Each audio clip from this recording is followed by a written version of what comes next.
نحن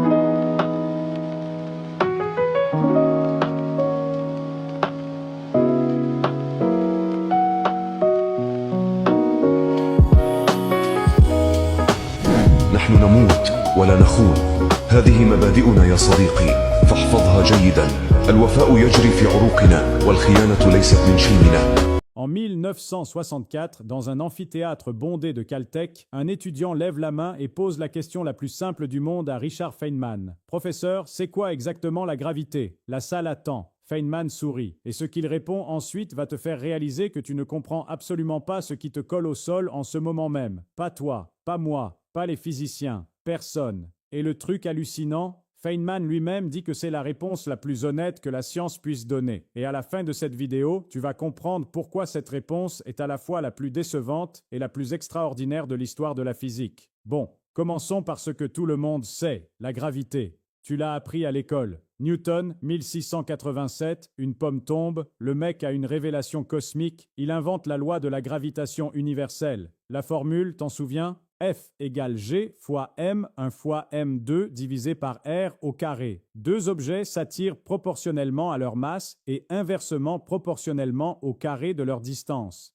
Simple, élégant, ça marche. Ça explique les marées, les orbites des planètes, les trajectoires des fusées. Et pendant 2 siècles, tout le monde est content. Le problème, c'est que cette formule te dit comment la gravité se comporte. Elle ne te dit absolument pas ce que c'est. Et c'est exactement là que Feynman entre en scène. Feynman avait cette obsession. Il supportait pas qu'on confonde décrire un phénomène avec comprendre un phénomène. Il disait souvent « Connaître le nom d'une chose, c'est pas la même chose que de la connaître ». Et avec la gravité, c'est exactement ce qui se passe. On dit « la Terre attire la Lune ». Mais attends, réfléchis 2 secondes. Attire comment? Par quoi? Il y a un fil invisible entre la Terre et la Lune, une espèce de corde cosmique qu'on verrait pas? Newton lui-même l'admettait. En 1693, il écrit à son ami Richard Bentley que la gravité soit inhérente, innée et essentielle à la matière, que la matière agisse sur une autre à distance à travers le vide, m'est une absurdité si grande que je crois qu'aucun homme ayant un pouvoir de réflexion compétent en matière de philosophie ne peut jamais tomber dedans. Tu te rends compte de ce qu'il dit là? L'homme qui a inventé la théorie de la gravité dit lui-même qu'il trouve ça absurde, qu'il sait que ça marche dans les calculs, mais il comprend pas pourquoi ça existe. Et là, mon pote, accroche-toi bien parce qu'on arrive au moment où ça devient vraiment dingue. 200 ans plus tard, Einstein débarque et dit « Newton, t'as pas tort. Mais t'as pas compris ce qui se passe vraiment. » Sa réponse, c'est la relativité générale, 1915. Et sa révolution, c'est ça. La gravité n'est pas une force. Ça va te sembler bizarre. Parce que quand tu tombes, t'as l'impression qu'une force t'attire vers le bas. Mais Einstein dit non. Ce qui se passe, c'est que l'espace lui-même est courbé par la masse. Imagine un drap tendu. Tu mets une boule de bowling dessus, le tissu se creuse. Maintenant, tu roules une petite bille à côté. Elle suit la courbure du tissu et spirale vers la boule de bowling. De loin, ça ressemble à une attraction. Mais en réalité, la bille suit simplement la géométrie de l'espace autour d'elle. C'est ça la gravité selon Einstein. Pas une force, une déformation géométrique de l'espace-temps. Et maintenant, pose-toi la question. Est-ce qu'on comprend mieux la gravité? On décrit mieux comment elle se comporte? Oui, on peut calculer avec une précision délirante. Les trous noirs, les ondes gravitationnelles, la précession du périhélie de Mercure. Tout ça, la relativité générale l'explique parfaitement. Mais ce que c'est, au fond, on tourne en rond. Retournons à cet étudiant de Caltech. Feynman le regarde et dit quelque chose que peu de professeurs auraient le courage de dire. Il dit « On ne sait pas ». 3 mots. Mais attention, c'est pas du tout du défaitisme. Feynman explique ça en plusieurs couches. Et c'est là que ça devient absolument hallucinant. Couche numéro 1. On sait décrire la gravité, pas l'expliquer. En physique, comprendre quelque chose, ça veut dire trouver un mécanisme, un engrenage, une cause. Pour l'électromagnétisme, on a les photons, des particules qui transportent la force. Pour la force nucléaire forte, on a les gluons. Pour la force faible, les bosons W et Z. Mais pour la gravité, on cherche depuis 100 ans. Le graviton, la particule supposée transporter la gravité, n'a jamais été observé. On ne sait même pas si elle existe. Couche numéro 2. La gravité ne rentre pas dans la physique quantique. Et là, c'est le vrai scandale de la physique moderne. On a 2 théories. La relativité générale d'Einstein, qui décrit parfaitement les grandes échelles, les planètes, les étoiles, les galaxies. Et la mécanique quantique, qui décrit parfaitement le monde infiniment petit, les électrons, les quarks, les atomes. Ces deux théories sont les plus précisément vérifiées de toute l'histoire des sciences, et elles sont incompatibles entre elles. Quand tu essaies de les fusionner, quand tu veux calculer ce qui se passe au cœur d'un trou noir ou au moment du Big Bang, où tu as simultanément des densités astronomiques ET des échelles quantiques, les équations donnent de l'infini, des résultats sans sens physique. Et là, je sais ce que tu vas me dire. Ouais, mais c'est juste que les scientifiques n'ont pas encore trouvé la bonne formule. Oui et non. La question n'est pas juste technique. C'est une question fondamentale sur ce qu'est la réalité elle-même. Laisse-moi te montrer pourquoi c'est vraiment hallucinant avec un exemple concret, un trou noir. T'en as entendu parler. Une étoile qui s'effondre sur elle-même jusqu'à créer une densité infinie, ce qu'on appelle une singularité. La relativité générale te donne les coordonnées GPS exactes du trou noir. Elle te dit comment la lumière se courbe autour de lui. Elle prédit l'horizon des événements, le point de non-retour. Mais au cœur du trou noir, là où la densité est infinie, la relativité générale pose ses stylos et dit « je sais plus ». Et la mécanique quantique regarde la singularité et dit « moi non plus ». Feynman appelait ça le signe que la physique est incomplète, pas échouée, incomplète. Et il y avait quelque chose de magnifique là-dedans pour lui. Il disait « le fait qu'on puisse poser une question à laquelle on ne peut pas répondre, c'est pas un échec, c'est une invitation. » Et c'est là qu'on touche au cœur de sa réponse. Quand cet étudiant de Caltech lui demande « c'est quoi la gravité ?», Feynman répond en substance « on a une description extraordinairement précise de comment elle se comporte. On sait qu'elle courbe l'espace-temps. On sait qu'elle ralentit le temps. D'ailleurs, ton GPS doit être corrigé en permanence à cause de ça. Sinon, il dérive de plusieurs kilomètres par jour. Mais ce qu'elle est dans ses fondements les plus profonds, on n'a pas encore cette réponse. Et c'est la chose la plus honnête que je puisse te dire. Attends, parlons de ce truc une seconde parce que c'est trop dingue pour passer dessus rapidement. La gravité ralentit le temps, concrètement. Pas métaphoriquement, réellement. Une horloge posée au sol tique moins vite qu'une horloge posée en altitude. Parce qu'au sol, elle est dans un champ gravitationnel plus fort. L'espace-temps est plus courbé et le temps s'écoule plus lentement. La différence est minuscule dans la vie quotidienne, mais les satellites GPS sont à 20 000 km d'altitude. Là-haut, la gravité est plus faible. Le temps y passe légèrement plus vite, environ 38 microsecondes par jour. 38 microsecondes, ça semble rien, non ? Sauf que si les ingénieurs ne corrigeaient pas les horloges des satellites en permanence, au bout d'une seule journée, ton GPS accumulerait une erreur de 11 km. 11 km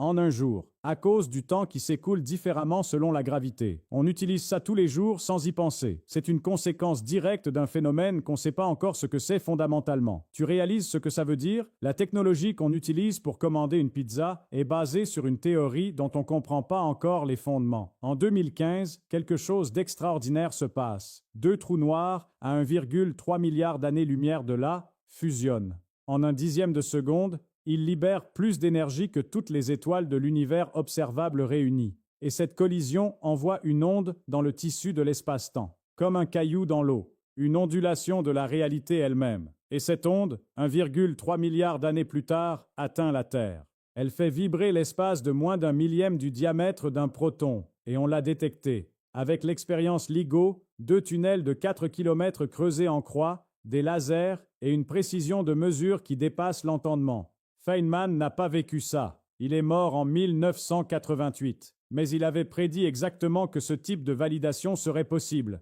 Et la beauté de tout ça, on a confirmé avec une précision extraordinaire que la gravité se comporte exactement comme Einstein le décrivait. Mais on ne sait toujours pas ce que c'est. On sait qu'elle se propage à la vitesse de la lumière. On sait qu'elle déforme l'espace-temps. On sait qu'elle ralentit le temps. On a des ondes gravitationnelles en direct. Et la question de Feynman reste entière. Mais pourquoi l'espace se déforme-t-il en présence de masse? Quel est le mécanisme? Personne ne sait. Alors qu'est-ce qu'on fait avec ça? La réponse honnête de Feynman sur la gravité, c'est pas un aveu d'échec. C'est la démonstration de quelque chose de beaucoup plus beau. La physique n'est pas une collection de réponses définitives. C'est une cartographie de l'inconnu. Et la gravité, c'est peut-être la plus grande terra incognita qui reste. On a la théorie des cordes qui essaie de réconcilier gravité et quantique. Mais elle n'est pas encore testable expérimentalement. On a la gravité quantique à boucle. On a d'autres approches encore. Et un jour, peut-être dans 50 ans, peut-être dans 200 ans, quelqu'un va trouver la pièce manquante, comme Einstein a trouvé la pièce manquante que Newton avait laissée. Et cette personne, peut-être, c'est quelqu'un qui regarde cette vidéo ce soir. La prochaine fois que tu poses ton téléphone sur une table, que tu sens tes pieds sur le sol, que tu regardes la lune dans le ciel, tu sais maintenant quelque chose que la plupart des gens ne réalisent pas. Cette force qui te colle au sol depuis ta naissance, on sait la décrire avec une précision absolue. On sait l'utiliser.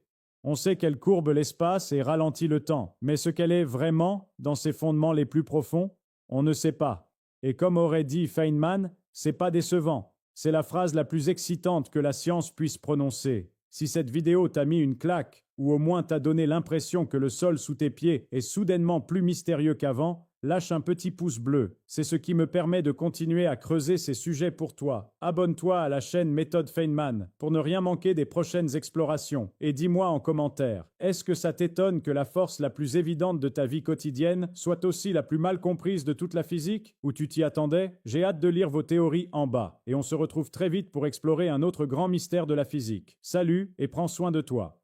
J'ai constaté, lorsque les gens regardent mes vidéos, qu'il y en a 30% qui vont jusqu'au bout et 70% qui arrêtent assez rapidement, probablement parce qu'ils pensent que c'est assez difficile à comprendre. Donc j'ai décidé de faire ici une vidéo pour présenter mon modèle cosmologique Janus qui soit accessible au plus grand nombre. Ce qu'il faut comprendre, c'est que la cosmologie, c'est-à-dire la vision que nous pouvons avoir de l'univers, est depuis 1915 régie par le modèle d'Albert Einstein, c'est-à-dire par son équation de champ.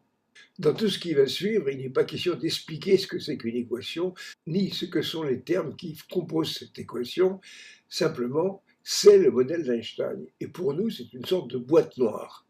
Ainsi, si nous décidons d'introduire dans cette boîte noire des masses positives, cette équation va nous fournir la façon dont ces masses interagissent, et en particulier, quel est le sens de cette interaction. Alors si on introduit des masses positives, eh bien la réponse est que ces masses s'attirent mutuellement. Et on remarquera au passage que cela satisfait un principe fondamental de la physique qui s'appelle le principe d'action-réaction, c'est-à-dire je t'attire, tu m'attires. Alors vous savez qu'en électricité, on a des charges positives et des charges négatives. Les protons sont chargés positivement, les électrons sont chargés négativement, et puis on a des lois d'interaction. En 1957, un cosmologiste autrichien nommé Hermann Bondi s'est demandé si on pouvait affecter les masses également d'un signe positif ou d'un signe négatif. Et à ce moment-là, ils se sont demandé si on pouvait mettre des masses négatives dans le modèle d'Einstein, dans le modèle de la relativité générale. Alors il questionne la boîte noire, il introduit des masses négatives dans l'équation d'Einstein, et la réponse apparaît, les masses négatives se repoussent mutuellement. Alors il se dit maintenant, qu'est-ce qui se passe quand j'introduis une masse positive et une masse négative dans le modèle, dans l'équation d'Einstein? Eh bien voilà la réponse. La masse négative est attirée par la masse positive et à l'inverse, la masse positive est repoussée. Ce qui fait que ces deux masses fichent le camp vers la droite à toute vitesse, en accélérant. Et là, le physicien se dit, je ne peux pas faire de la physique avec ça. Cela se traduit par le fait que le principe d'action-réaction est violé, puisque là, on a « je t'attire et tu me repousses ». Ça ne va pas. Nous sommes en 2025. Lorsque Bourdi fait ses études, c'est en 1957. Donc cela fait 68 ans que les physiciens ont décidé que mettre des masses négatives dans la relativité générale, dans le modèle cosmologique, c'est impossible. J'évoquerai ces questions un peu plus loin. Il se trouve que le modèle cosmologique actuel, qu'on désigne par le mot modèle cosmologique standard, ne fonctionne plus. Il y a beaucoup de choses qu'on n'arrive plus à expliquer et maintenant les théoriciens en sont amenés à envisager de changer de modèle, de passer à autre chose que le modèle d'Einstein. Alors, ces recours à tous ces ingrédients noirs que sont la matière noire, l'énergie noire, ça ne marche plus. Une solution se présente, c'est le modèle cosmologique Janus. Mais on a vu que les masses négatives ne collaient pas avec le modèle d'Einstein.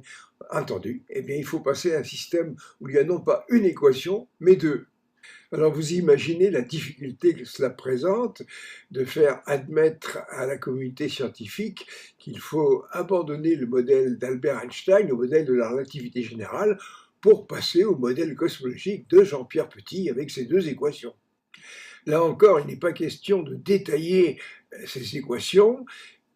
Leur cohérence mathématique a été établie et publiée dans l'excellente revue The European Physical Journal C. Ici, nous allons considérer ces deux équations comme un autre type de boîte noire et nous allons voir ce qui se passe lorsqu'on introduit dans ces équations des masses positives et des masses négatives. Alors, quand on introduit des masses positives, eh bien, on retrouve exactement le même résultat, elles s'attirent mutuellement. Alors, introduisons maintenant des masses négatives, eh bien, qu'est-ce qu'on se trouve? Eh bien, cette fois, elles s'attirent mutuellement. À ce stade, il est important de remarquer que c'est différent du résultat qu'on obtenait avec le modèle d'Einstein, selon lequel les masses négatives se repoussaient mutuellement. Maintenant, toujours en considérant ce système des deux équations comme une boîte noire, eh bien, on va introduire une masse positive et une masse négative. Et qu'est-ce qu'on obtient? Les masses positives et les masses négatives, c'est-à-dire les masses de signes opposés, se repoussent mutuellement. Alors, vous voyez le résultat essentiel qu'on obtient avec ce système des deux équations. On satisfait le principe d'action-réaction. Tu m'attires, je t'attire, tu me repousses, je te repousse. Dans le modèle d'Einstein, l'introduction des masses négatives était impossible parce qu'on avait une violation du principe d'action-réaction. Et là, on a un nouveau système d'équations dans lequel cette introduction de masses négatives est possible et on va pouvoir faire de la physique avec. Alors, qu'est-ce que ça veut dire faire de la physique? Eh bien, ça veut dire coller avec des données observationnelles.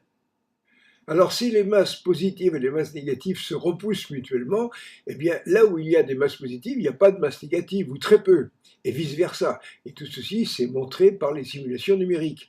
Alors, mettons-nous dans une situation, justement, où il y a des masses positives, c'est-à-dire le système solaire, et à ce moment-là, les masses négatives dans le système solaire sont extrêmement raréfiées. On peut les négliger. Alors, premier point, la seconde équation du système décrit le comportement des masses négatives, et comme il n'y a pratiquement pas de masses négatives, bien on l'oublie. Il reste la première équation qui décrit le comportement des masses positives, et dans cette équation à droite, eh bien, il y a un terme qui traduit l'action des masses négatives sur les masses positives. Et comme il y a très peu de masses négatives, bien, ce terme, on va le négliger. Alors que reste-t-il? Eh bien, tout simplement l'équation d'Einstein. Et l'équation d'Einstein, qu'est-ce qu'elle signifie? Eh bien, elle décrit le comportement des masses positives quand il n'y a pas de masse négative. Quand il n'y a pas de masse négative, ou très peu, eh bien, le modèle de Jean-Pierre Petit, ça devient le modèle de la relativité générale.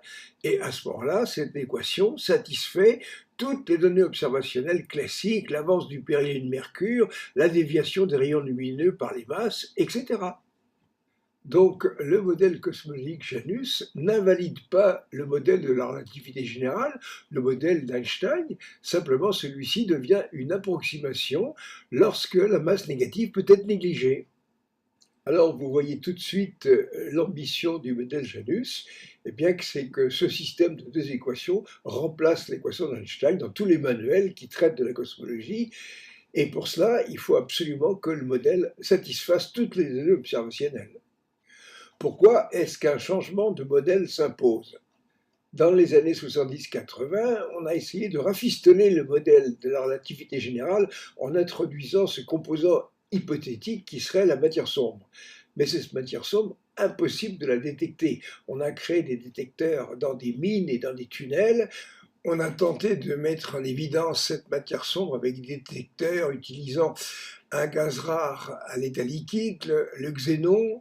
On a essayé avec 1 kg de xénon, 10 kg de xénon, 100 kg de xénon, 1 tonne de xénon, 4 tonnes de xénon, et rien. Cet insuccès amène les scientifiques à envisager maintenant que cette matière sombre n'existe tout simplement pas. Mais depuis ces dernières années est apparu un fait observationnel qui a créé une crise profonde. Vous savez qu'on a lancé le télescope James Webb, qui est à une distance qui est 4 fois celle de la Lune. Il est protégé du rayonnement thermique issu de la Terre par des écrans, et cela lui permet d'obtenir des images dans l'infrarouge. Ceci lui confère des performances qui lui permettent d'obtenir des images lorsque l'univers n'était âgé que de 100, 200, 300, 500 millions d'années. Et à cette époque, selon le modèle d'Einstein, selon le modèle standard, même avec sa matière sombre, eh bien les galaxies n'auraient pas dû se former. Dans le modèle de la relativité générale, eh bien, la matière est auto-attractive, donc elle tend à former des assemblages, des conglomérats, des grumeaux, et lorsque cette matière se condense, eh bien, elle s'échauffe. Et il faut, pour que les galaxies puissent se former, que cette énergie thermique puisse être dissipée par rayonnement.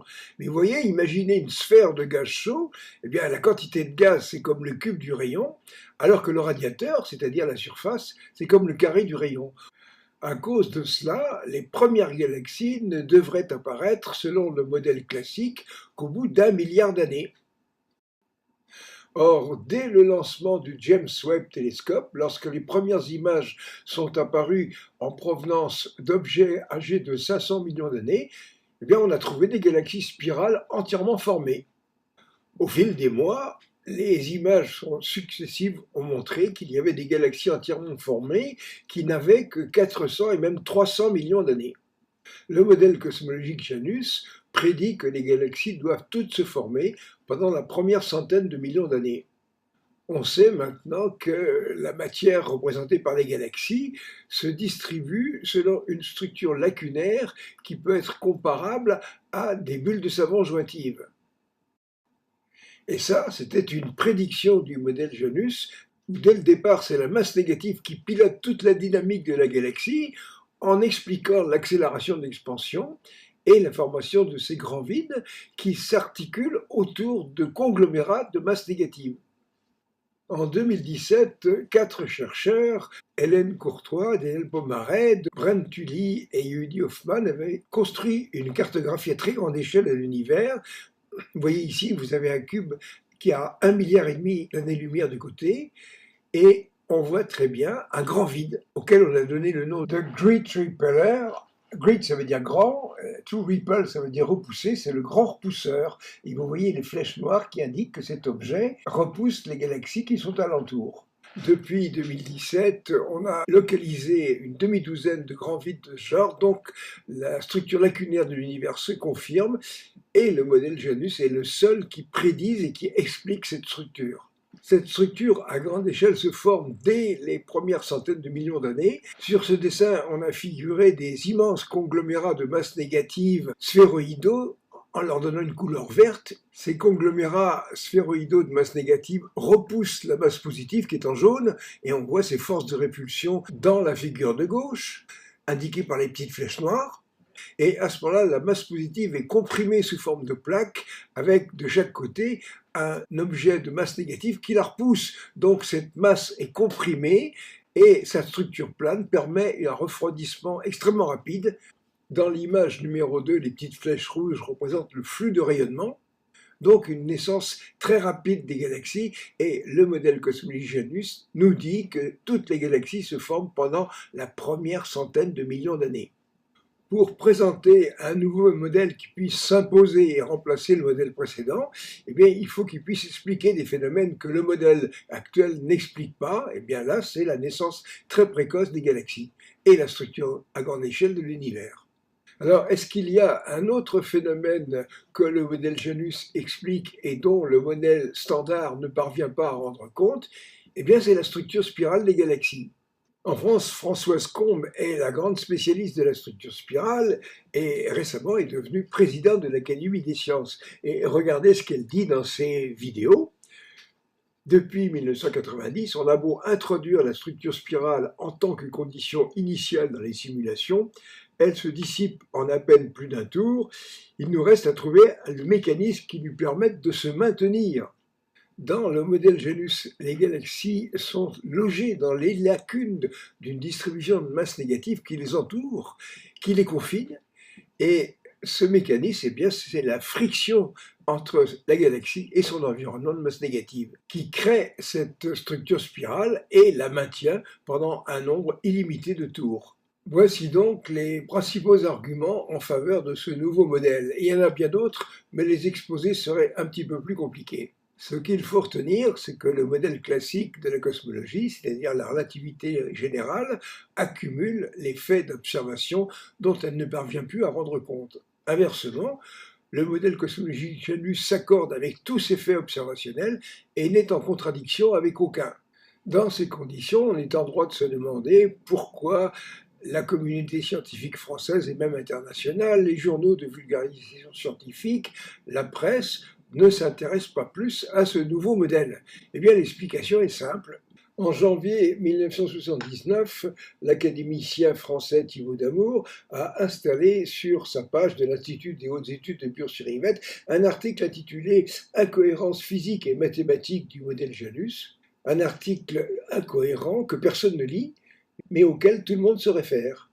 À commencer par la présidente de l'Académie des sciences, Françoise Combe. En octobre 2023, quelqu'un lui avait demandé « Mais pourquoi est-ce que vous ne parlez pas plus souvent du modèle Janus ?» Sa réponse, c'est parce que Damour a montré que ça ne tenait pas debout. Alors ensuite, elle a dit « Mais Jean-Pierre Petit n'a qu'à publier une réponse dans une revue scientifique. » Alors c'est ce que j'ai fait. Cet article de 24 pages présente toutes les bases mathématiques du modèle et sont une réponse à Thibaut Damour, publié dans une des meilleures revues de physique. Et déontologiquement parlant, si celui-ci maintenait ses attaques, eh bien il conviendrait qu'il publie lui-même un article dans une revue scientifique. Mais je doute qu'un article aussi incohérent physiquement et mathématiquement que celui qu'il a mis en ligne sur sa page de l'IHES soit accepté par une revue scientifique. Ceci étant, les mois passent et personne ne réagit. L'article de Damour est toujours en place sur sa page de l'IHES. Donc la seule solution, c'est que je demande à l'Académie des sciences d'exercer un droit de réponse scientifique au sein de l'Académie face à cet académicien qui me discrédite depuis 6 années. Bonjour à toutes et à tous. Comme d'habitude, vous connaissez, j'aime pas ménager, j'aime pas aller par quatre chemins. Je vais parler du Big Bang. Le Big Bang que ce monsieur, ce curé, ce pasteur Georges Lemaître nous a donné comme la seule vérité avec son modèle, le modèle lambda CDM, c'est devenu une réalité que personne ne doit contester. D'abord, je voudrais que mes confrères doivent dire, je veux dire qu'ils disent la vérité. Et connaissent tous que, par exemple, la vitesse égale à dCt. La vitesse, grand V, égale à la distance sur le temps. Monsieur Georges Lemaître, qui nous sort une équation tirée par les cheveux, nous donne un temps à partir d'une petite vitesse qu'on appelle la tension de Hubble. Comment il a fait? Il nous a sorti une équation. Voilà, une équation. Comme c'est un mathématicien, ce qu'il voulait nous donner l'impression qu'il y a créateur. Pour ce faire, il se base sur quoi? Il se base sur la vitesse de l'extension de l'univers observable. L'univers observable, pas tout l'univers. Donc, si on parle de distance, et je sais qu'il ne savait pas, mais il ne savait même pas s'il y a une distance du monde univers, le moment où il nous a sorti cette rien du tout, qu'on appelle le Big Bang. Ce qu'on a jusqu'à maintenant, là, au moment où je parle,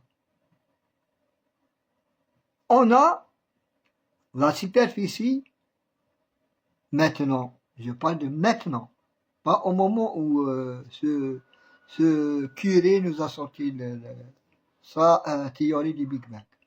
Maintenant, on connaît la superficie de l'univers observable. Mais lui, il ne savait pas. Donc, il n'avait aucune distance. Il n'avait ni départ ni fin. Cette vitesse qui l'a amené à soi-disant nous donner un temps. Cette vitesse, comme je dis, c'est la vitesse de l'extension de l'univers. Soi-disant la constante, qui est inconstante, la constante de Hubble. Qu'on ne sait même pas, est-ce que c'est 67 km secondes mégapixels ou c'est 73 km secondes. Là, personne ne sait, parce que on a deux vitesses, donc on n'a pas de constante, on a une inconstante. Même d'après cette vitesse, comment on peut faire sortir un temps d'après une vitesse? Seulement la vitesse, il a seulement la vitesse d'extension, du retrait vers le rouge, entre galaxies, entre étoiles, etc. Comment ce monsieur nous a sorti ce miracle Big Bang, 13,7 ou 13,8 milliards d'années. Et messieurs les astrophysiciens, messieurs les cosmologues, vous n'avez pas intérêt de contester cette théorie. Vous avez juste le droit de quoi? Vous avez le droit d'essayer de faire un équilibre entre la physique traditionnelle depuis Newton et la mécanique quantique. Donc vous avez le modèle standard et la mécanique quantique. Vous essayez de les marier, vous allez faire n'importe quoi, vous sortez par exemple la théorie des cordes, la théorie de Penrose, la théorie de Janus, mais vous n'avez pas le droit de toucher à la théorie du Big Bang.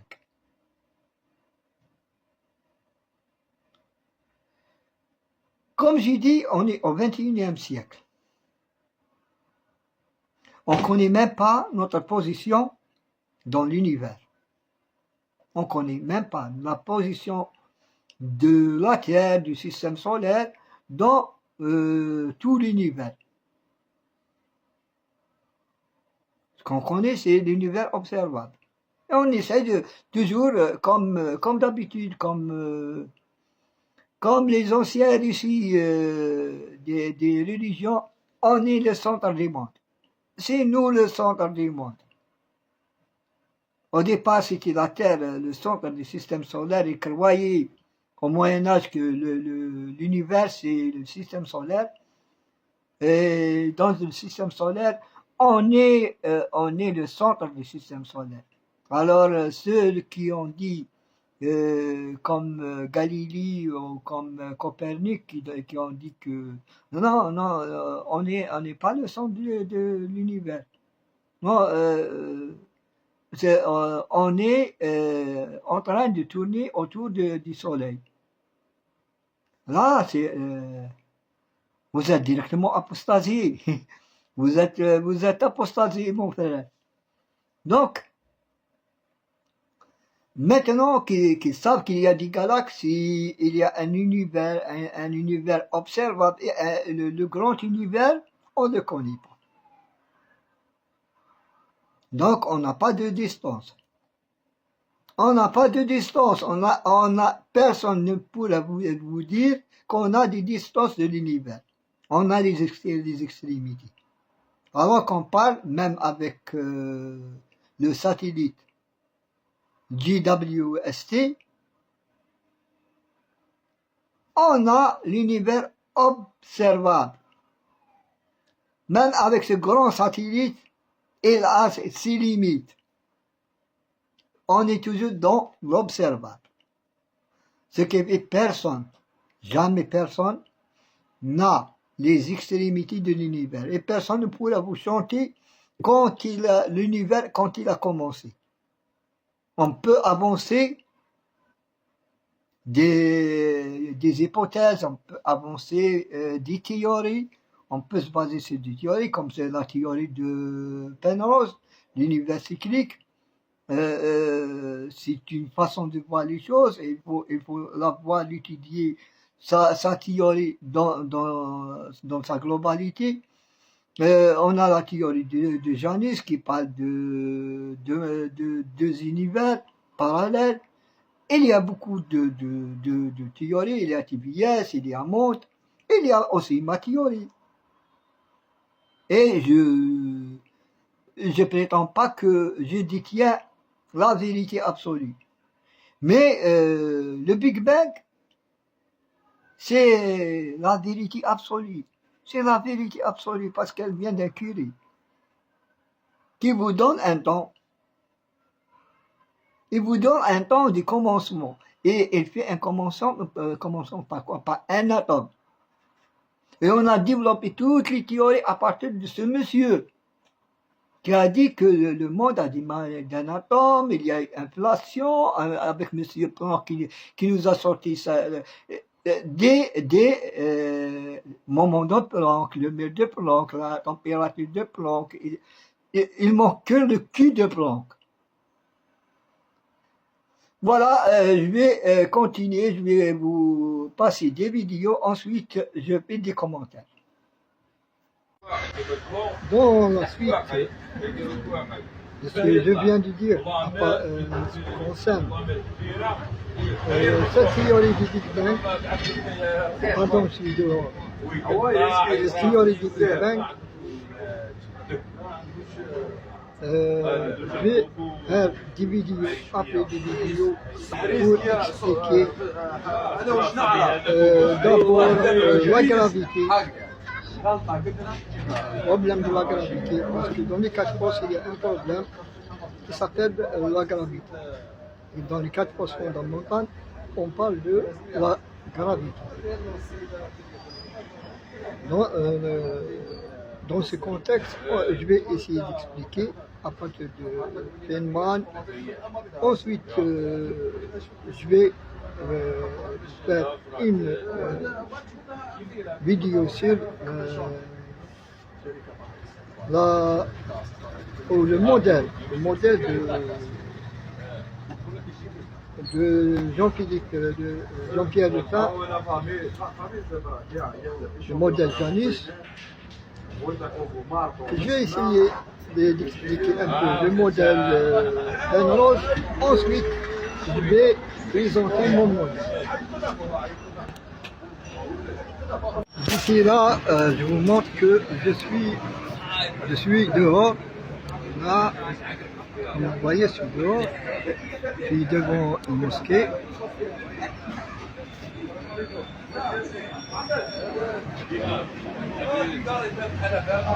Là, c'est la mosquée.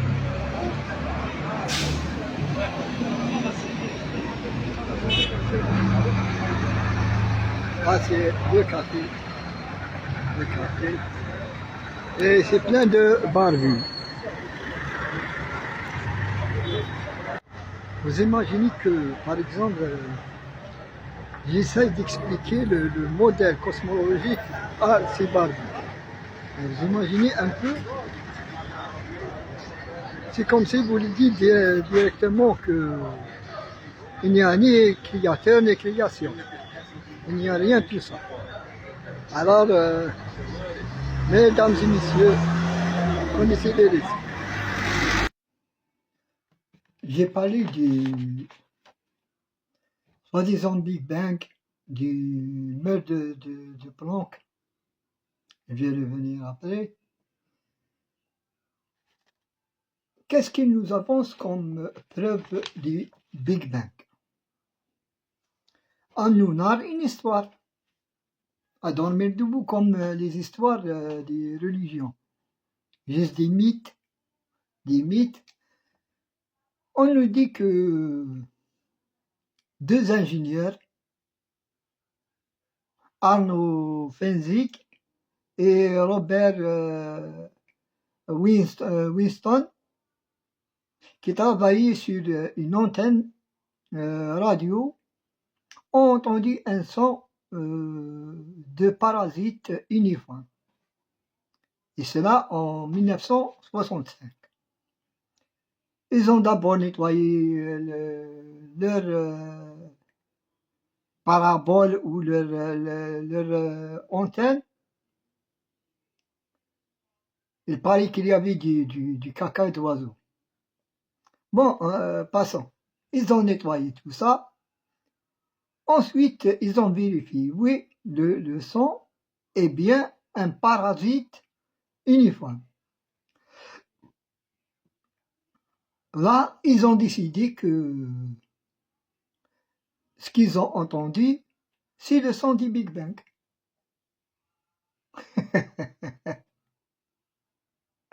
Comme si leur arrière-parents leur ont laissé un enregistrement du son du Big Bang. Une fois qu'ils l'ont entendu, ils l'ont reconnu.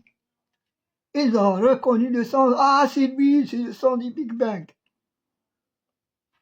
Ils nous prennent pour des débiles mentaux. En partant de Georges Lemaitre Secuier, qui nous a sorti une formule comme ça attirée par les cheveux,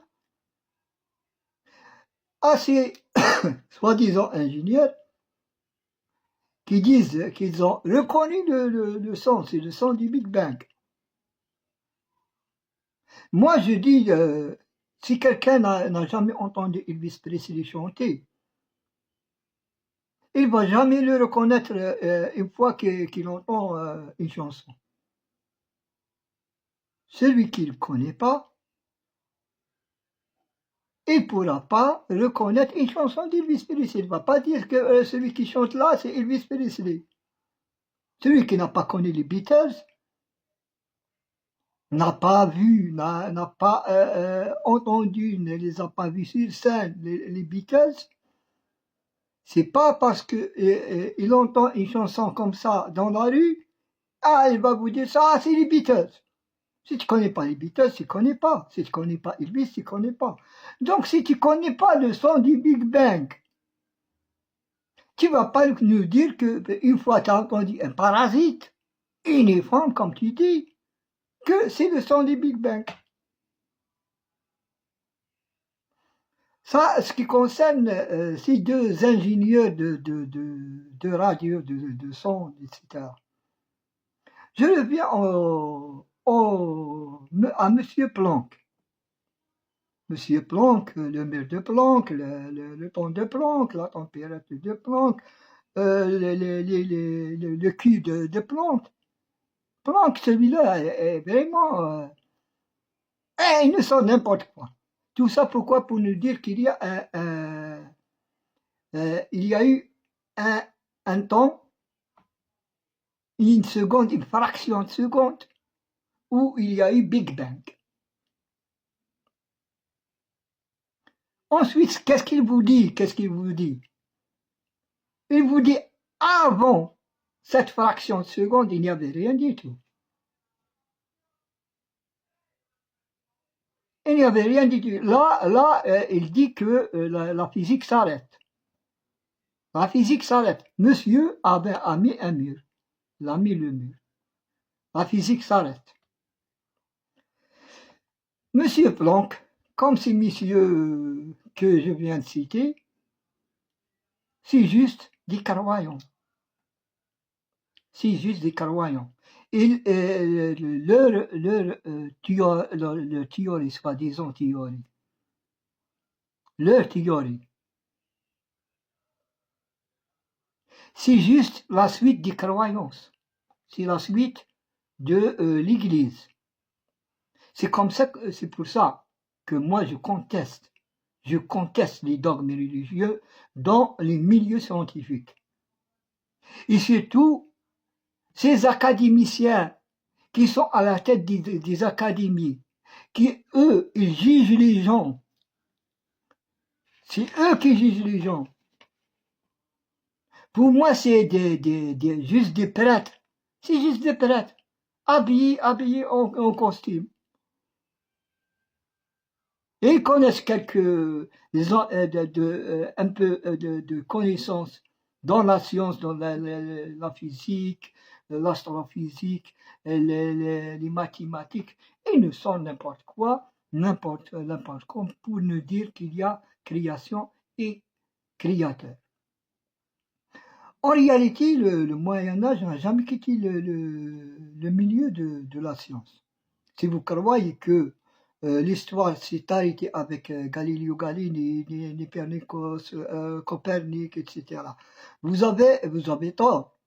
Depuis la Révolution française, l'Église s'est adaptée au temps moderne. On dit que c'est l'histoire du temps moderne. Non, elle s'est adaptée. L'Église s'est adaptée. Au lieu de gérer la science à partir de l'Église, elle la gère à partir des académies, des universités. En changeant l'habit. On dit que l'habit ne fait pas le moine. C'est elle l'autorité qui juge les théories, les modèles cosmologiques. Et c'est eux qui valident une théorie ou pas. Donc, tous les gens qui vont avancer surtout dans l'astrophysique et donner quelque chose qui n'est pas homogène avec le Big Bang, c'est des apostats, des athées, comme je viens de dire que l'obscurantisme n'a jamais quitté la scène de la science, de la connaissance. Il est toujours là pour réguler et adapter la science à l'Église. Donc l'obscurantisme est toujours là. C'est pour ça qu'on a l'énergie sombre, la matière noire, les particules fantômes, tout ça, vous allez les trouver dans le modèle lambda-sidien. Vous allez trouver tout ça parce qu'ils aiment l'obscurantisme. Leur Dieu sort de l'obscurité. Le Dieu, dans la Genèse, il sort de l'obscurité. Donc l'obscurantisme, il est là. On va rendre tout ça obscur. L'univers, il est obscur. La majorité de l'univers, c'est de la matière noire, c'est de l'énergie sombre. C'est comme ça qu'ils voient la chose. Ils voient un départ d'un atome. Il s'agit de rien du tout. Qui va vous dire que... Et il faut que ce modèle, il faut qu'il s'incruste dans les têtes des croyants, comme quoi c'est une vérité absolue. C'est pour ça que ce modèle, celui qui sort de ce modèle lambda-sidien, est victime de fous, renégats, apostats, mécréants, athées, etc. Moi, je suis athée de toute façon, vous n'allez rien me dire. Le problème, c'est que vous allez ignorer tous les gens qui sortent de vos rails de Big Bang. Si quelqu'un vous dit qu'il n'y a jamais eu de singularité, cet univers n'a jamais démarré d'un atome, et toute cette histoire de gaz, etc., inflation, moment de Planck, tout ce qui sort de votre rail qui s'appelle Big Bang sera ignoré.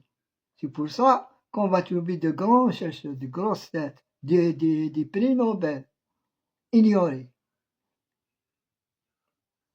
Quelqu'un comme Roger Penrose est ignoré. Quelqu'un comme Jean-Pierre Petit est ignoré.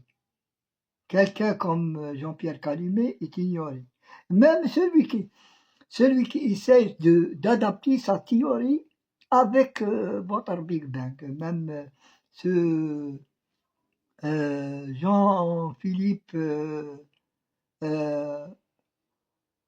Ozanne. Jean-Philippe Ozanne. Même lui sera ignoré. Parce que la majorité de sa théorie, elle sort du contexte du Big Bang. Donc, je ne vais pas parler du modèle QVS, modèle monde, tout ce qui concerne modèle cyclique, la théorie du code. Tout ça vont être ignorés. Donc, ce qui concerne mon modèle, malgré que je donne le modèle qui va donner une solution globale. Mon modèle, c'est la solution globale. Donc, les modèles qui se basent sur les recherches, les équations, la vérification, ne valent pas la méthode de l'Église. L'Église nous a sorti le Big Bang et le Dieu soit loué. Je ne sais pas qui l'a loué de toute façon, mais c'est pas moi.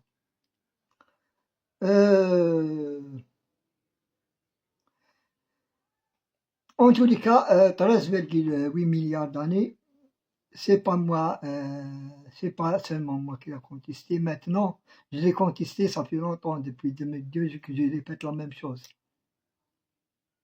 Mais maintenant, avec le satellite James Webb, le JWST, vous en avez un nu, vous en avez dans le mur, même si vous essayez à chaque fois de lui donner un autre souffle, vous n'allez pas arriver. Vous n'allez pas arriver parce que la jeunesse actuelle, en dehors des académies, en dehors de ce cercle fermé, la jeunesse d'aujourd'hui, elle cherche. Elle veut savoir la vérité. Elle ne veut pas d'une science occulte. Elle veut d'une science exacte. Elle ne veut pas du paranormal. Elle veut quelque chose de concret. Eh bien, le concret, il est là. JWST vous a montré des galaxies massives. Dans vos calculs, vos théories, vous dites que c'est impossible qu'il y ait des galaxies, au moins des petites galaxies, au moins après 2 milliards d'années. 2 milliards d'années. Alors des galaxies massives, c'est quasiment impossible. Donc, le JWST vous a montré des galaxies massives à 200 et 300 millions d'années après votre soi-disant Big Bang. Vous n'avez pas de réponse. Vous n'aurez jamais de réponse. Ce que vous allez faire, c'est essayer d'adapter de nouvelles théories. Peut-être vous allez dire que non, il y a erreur de calcul, mais le Big Bang, il est juste. Seulement, le Big Bang, c'est avant. C'est peut-être 25 milliards d'années. Vous allez essayer de tout faire pour laisser votre lambda cellulaire. Vous allez dire peut-être que l'image, elle est fausse. Le JWST vous a donné une image fausse.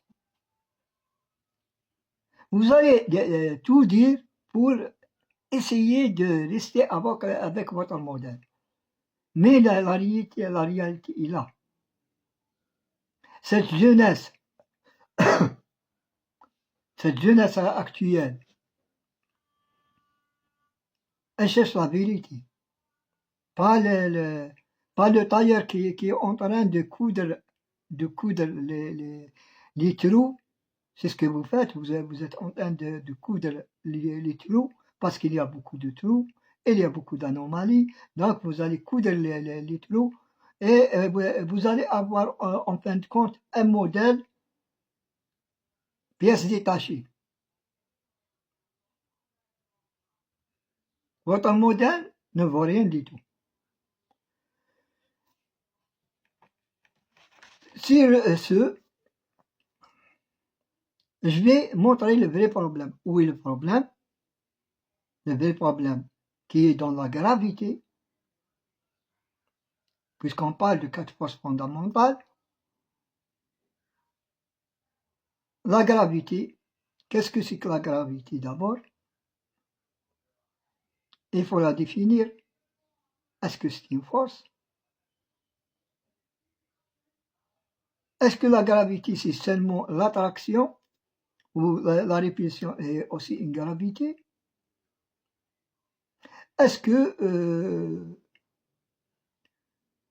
quand on parle de plasma, on sait comment une masse trouve sa place dans le plasma, comment il y a une courbe, comment ça se fait la courbe. Ça, c'est notre sujet après. En seconde phase de ma théorie et mon modèle cosmologique,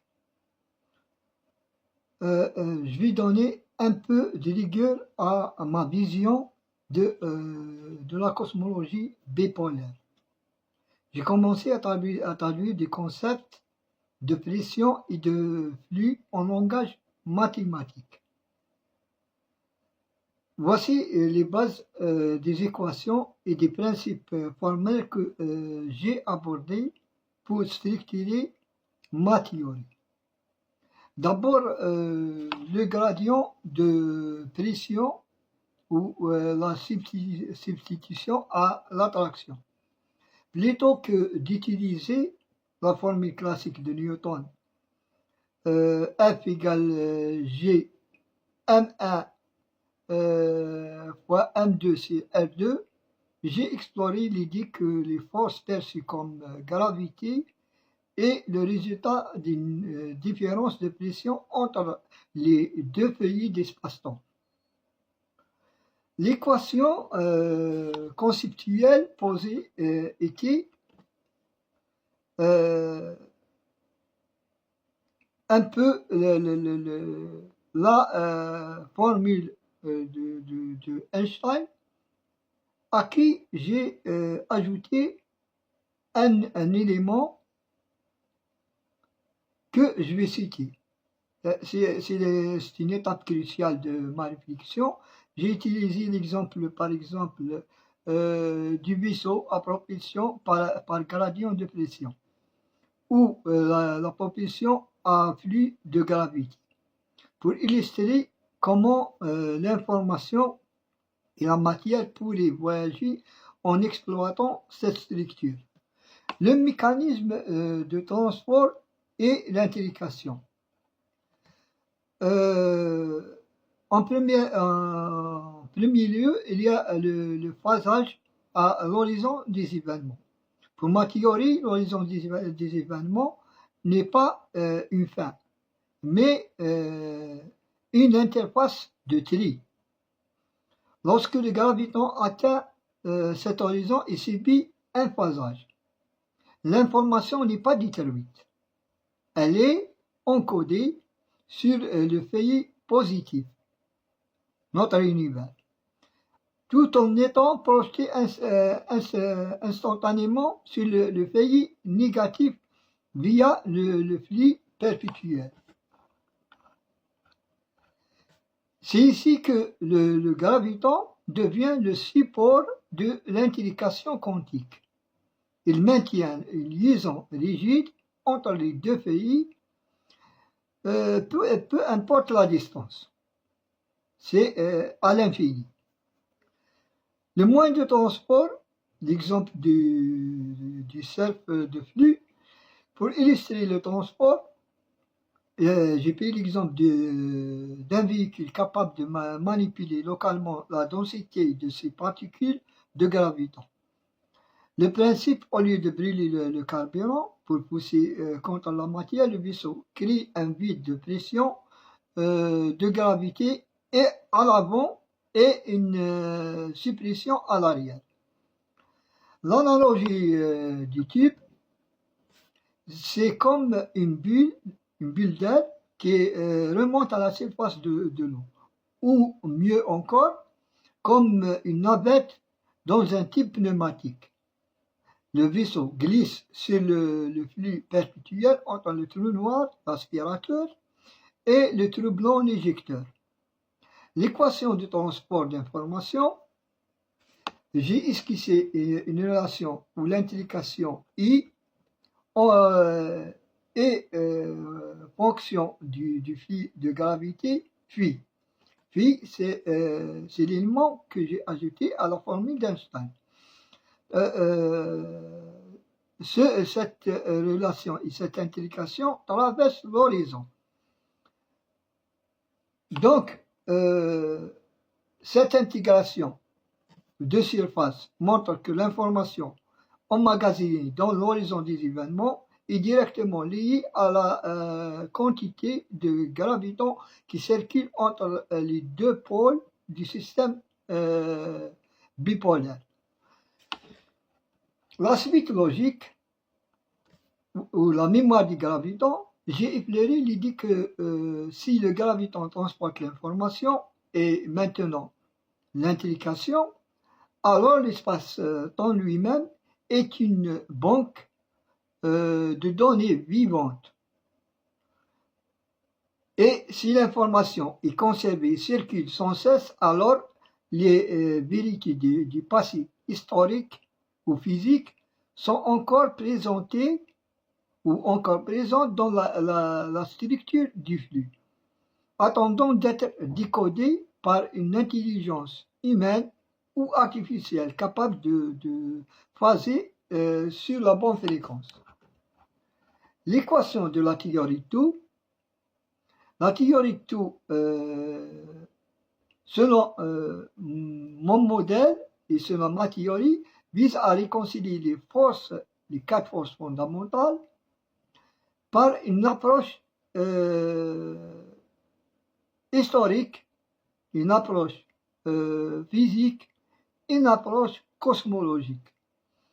Elle postule l'existence d'une unité sous-jacente reliant le microcosme au macrocosme. Bien sûr, je ne voulais pas mettre ma formule directement, par nécessité d'abord, par retenance, je me retiens, parce que je n'ai pas à donner cette formule comme ça sur YouTube ou sur TikTok, c'est pas faisable, puisque je vais présenter incessamment ma découverte, ma théorie du tout et mon modèle cosmologique où il faut. C'est possible le CNRS, c'est possible l'Académie d'astrophysique de la Suède, c'est possible d'autres universités qui ont sollicité la présentation, mais pour l'instant, j'ai pas choisi, mais tout est possible. Sur ce, voilà toute ma théorie et la présentation mathématique, physique, etc. Elle est prête. Même j'ai préparé un livre comme une thèse.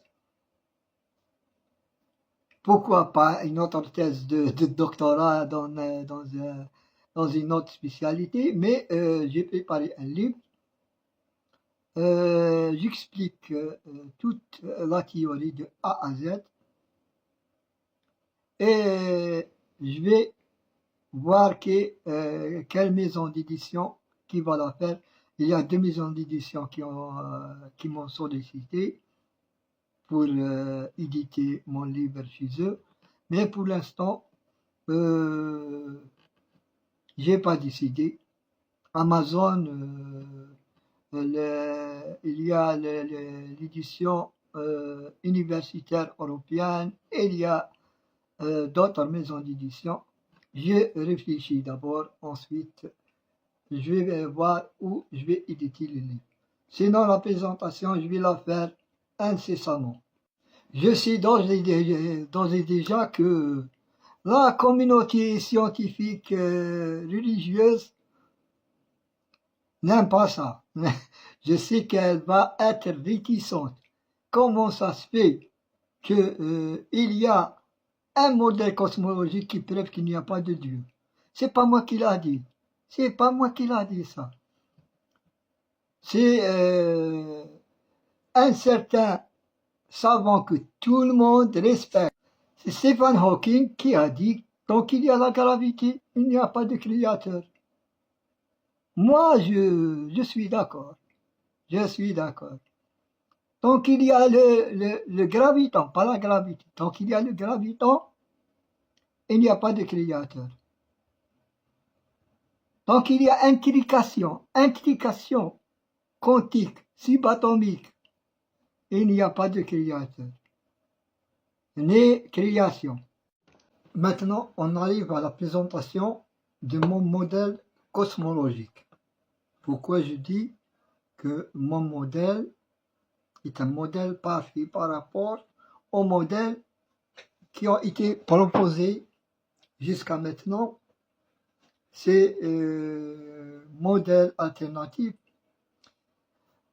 Mon modèle est structuré, qui est structuré bien sûr dans ma théorie telle que je l'ai explorée à travers mes travaux.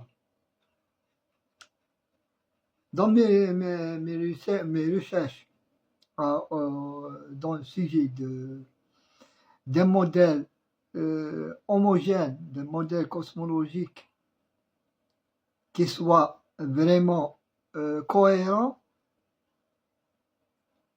j'ai pris en compte 2 grands modèles. Le premier, c'est Janus, de Jean-Pierre Petit, et la théorie de Penrose. Bien sûr, je mets en évidence aussi le modèle TBS et Monde. En tenant de la vraie définition élémentaire de la gravité, qui est pas seulement une force comme on la présente, la force de gravité, mais pour moi, la gravité est une force qui alterne deux forces à la fois, l'attraction et la répulsion. Mon modèle propose une vision alternative d'un univers s'éloignant des modèles standards pour privilégier la logique de transfert d'informations. Les fondements de ma théorie. Ma théorie repose sur 4 piliers majeurs qui redéfinissent notre compréhension de la physique et de l'origine du cosmos. Surtout, quand on parle de gravité, en général, on ne la définit pas. Personne n'a défini la gravité. C'est quoi la gravité? Oui, dans les domaines d'application, on a des formules, etc. Mais c'est quoi la gravité? Est-ce que vous vous êtes posé cette question? C'est quoi la gravité? Donc, ma théorie, d'abord, c'est une structure bipolaire. J'ai deux feuilles dans un seul univers. Par rapport à la théorie ou le modèle de Janis qui propose deux univers parallèles. Pour moi, non, il n'a pas tellement tort, mais il n'a pas tellement raison. Il n'a pas tort dans quel contexte? Que il n'y a pas d'énergie sombre et de matière noire, etc. Tout ce qui est noir, sombre, ça vient de l'Église. Donc, il y a des forces qui interagissent. Pour moi, c'est deux feuilles, pour Janis, c'est deux univers, mais moi, je prends l'univers comme une pièce de monnaie. C'est une pièce de monnaie qui a deux faces, mais interagit entre les faces.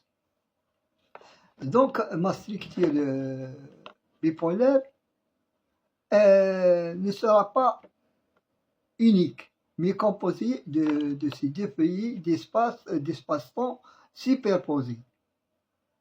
On parle de symétrie, on parle de superposition.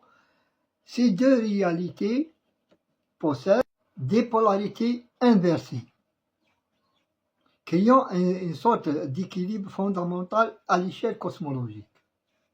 On a toujours parlé de matière, antimatière, on a parlé même au niveau subatomique, on parle de l'électron et des électrons. Donc, dans l'univers, dans l'ensemble de l'univers, on va parler de polarité inversée. Un monde ou l'univers, l'observable et l'univers qui n'est pas pour l'instant observable, c'est notre univers positif. Il y a un autre univers négatif, dont interagissent deux forces de gravité. Une force attractive et une force répulsive. Si on peut appeler ça des forces. Parce que je vais expliquer c'est quoi la gravité. Il ne s'agit pas de force réellement. Il s'agit d'un flux perpétuel. Et on va, ma théorie, c'est une théorie de flux perpétuel contre le Big Bang. Contrairement au modèle classique d'une explosion initiale unique, ma théorie suggère un univers stationnaire et cyclique, comme l'a suggéré la théorie de Roger Penrose.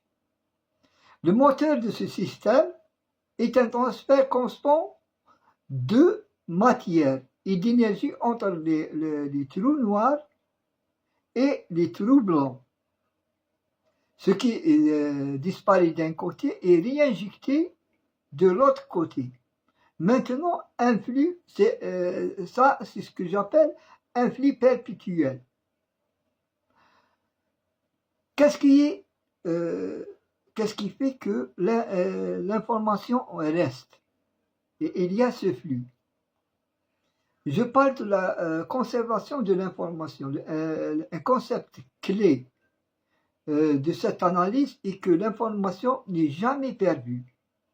Elle est stockée et conservée dans l'horizon des événements. Cela place l'information comme la brique fondamentale de l'univers, plus encore que la matière ou l'énergie. Dans mon modèle, je parle aussi de la propulsion par résonance.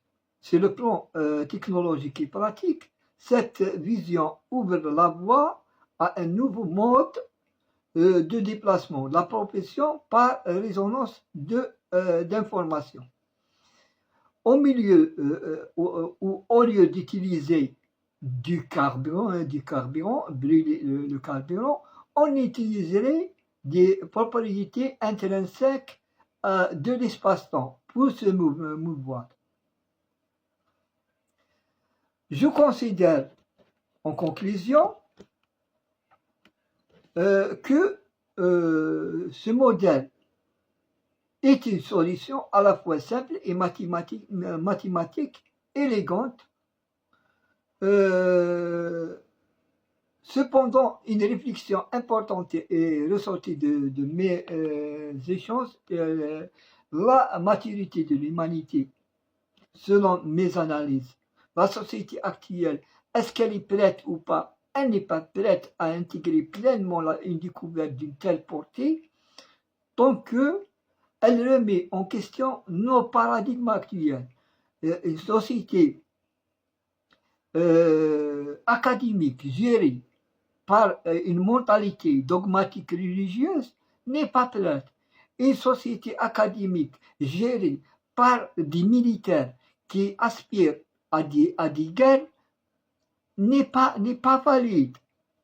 Donc, c'est pas seulement moi qui a ce problème, c'est tous les astrophysiciens qui ont peur de sortir leur théorie pour être utilisées à des fins dogmatiques religieuses ou des fins militaires pour asservir d'autres pays, comme ils sont en train de le faire maintenant.